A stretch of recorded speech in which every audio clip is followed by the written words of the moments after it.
नमस्कार दोस्तों, जय जोहार। मैं कौशल तिवारी और बिहनिया संझा में आपका स्वागत है। छत्तीसगढ़ में डबल इंजन की सरकार है और हाल में ही पूर्णकालिक अध्यक्ष भी भारतीय जनता पार्टी को मिल गया है।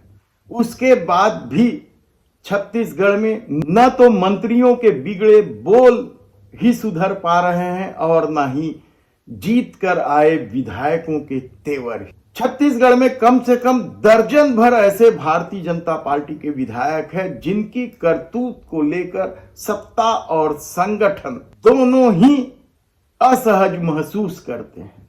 इन दर्जन भर विधायकों के तेवर से न केवल पार्टी की किरकिरी हो रही है बल्कि कार्यकर्ताओं में भी बेहद रोष है। और आलम यह है कि इन विधायकों के खिलाफ कार्रवाई करने से सत्ता और संगठन दोनों के ही पसीने छूट रहे हैं, कहा जाए तो गलत नहीं होगा। बिगड़े बोल को लेकर तो कितनी ही कहानियां हैं। याद कीजिए, आप हाल में ही राजिम के विधायक रोहित साहू के द्वारा अभद्रता की जो वीडियो वायरल हुई थी उसे लेकर भी पार्टी में बेहद आक्रोश है, कार्यकर्ताओं में आक्रोश है। लेकिन इस सबसे इतर आज हम बात कर रहे हैं उन विधायकों का जो पार्टी लाइन से अलग हटकर अपना खेल खेल रहे हैं। छत्तीसगढ़ में हुए ग्राम सरकार के चुनाव में जिस तरीके से इन विधायकों ने पार्टी लाइन की अवहेलना की, उसके बाद कहा जा रहा था कि कम से कम पार्टी इन्हें नोटिस तो जरूर देगी। कार्यकर्ता लगातार इन विधायकों की शिकायत कर रहे हैं। ऐसे विधायकों की संख्या दर्जन भर है, जिसमें पूर्व मंत्री रेणुका सिंह भी शामिल है।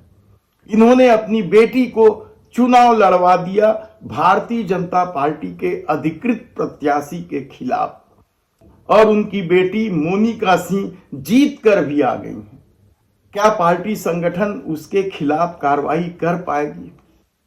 कहना मुश्किल है, क्योंकि जब भारतीय जनता पार्टी बहुमत में आई थी तो रेणुका सिंह का भी नाम मुख्यमंत्री की दौड़ में था, केंद्र में भी मंत्री रही और इस बार जिला पंचायत के चुनाव में पार्टी के अधिकृत प्रत्याशी से इतर जाकर उन्होंने अपनी बेटी को चुनाव लड़वाकर जितवा कर ले आया। इसी तरीके से अभनपुर के विधायक हैं इंद्र कुमार साहू, उन पर भी पार्टी के अधिकृत प्रत्याशी के खिलाफ काम करने का आरोप वहां के कार्यकर्ता लगा रहे हैं। तो क्या इंद्र कुमार साहू को पार्टी नोटिस भी दे पाएगी? क्योंकि इंद्र कुमार साहू के बारे में कहा जाता है कि वे मध्य प्रदेश के मुख्यमंत्री रहे शिवराज सिंह चौहान के पड़ोस से टिकट लेकर आए थे और चुनाव जीत कर आए हैं। उन्होंने कांग्रेस के दिग्गज नेता धनेंद्र साहू को पटखनी दी थी। ऐसे में लुंड्रा के विधायक प्रबोध मिंज क्या पार्टी लाइन से इतर जाकर प्रत्याशी खड़ा करने को लेकर पार्टी उनके खिलाफ कार्रवाई करेगी? ये बड़ा सवाल है। लेकिन कार्यकर्ताओं के रोष के बावजूद यदि विधायकों के खिलाफ कार्रवाई नहीं की जा रही तो आप समझिए कि सत्ता और संगठन की क्या स्थिति है। सीतापुर विधायक राम कुमार टोप्पो को लेकर तो पहले ही संगठन और सत्ता दोनों ही नाराज है। ऐसे में जिला पंचायत के चुनाव में उनकी भूमिका को लेकर जब कार्यकर्ताओं ने सवाल उठाए तो पार्टी ने चुप्पी ओढ़ ली। फेहरिस्त है साजा के विधायक ईश्वर साहू ने किस तरह से पार्टी की किरकिरी की थी। तो बस्तर और बिलासपुर क्षेत्र के भी आधा दर्जन विधायकों के नाम इस फेहरिस्त में हैं जिन्होंने पार्टी लाइन से इतर जाकर या पार्टी के अधिकृत प्रत्याशी के खिलाफ किसी और प्रत्याशी को जिताने की कोशिश की।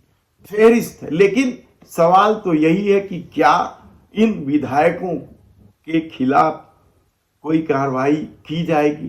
क्या उन्हें नोटिस भी देने की कोशिश हो सकती है?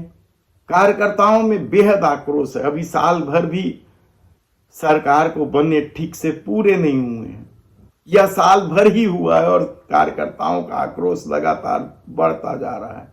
ऐसे में जब विधानसभा का सत्र चल रहा है तब उम्मीद करना बेमानी है कि इन विधायकों को नोटिस भी दिया जाएगा। विधानसभा सत्र समाप्त होने के बाद हो सकता है इन विधायकों को चेतावनी दे दिया जाए या नोटिस दे दिया जाए, लेकिन कहा जाता है कि कार्रवाई करने में पसीने छूट रहे हैं सत्ता और संगठन दोनों के, क्योंकि जिन विधायकों ने पार्टी प्रत्याशी से इतर जाकर काम किया है वे विधायक दमदार माने जाते हैं।